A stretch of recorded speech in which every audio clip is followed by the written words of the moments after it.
Inscribed angle theorem.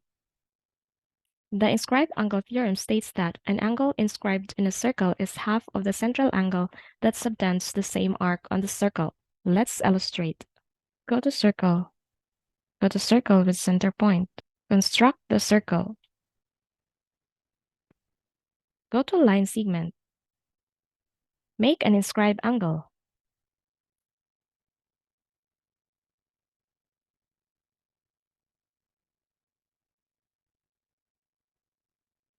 Make a central angle.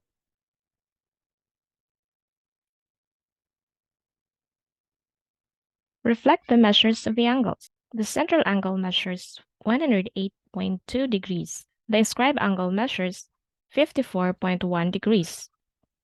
Move the vertex of the inscribed angle to any of this part of the circle.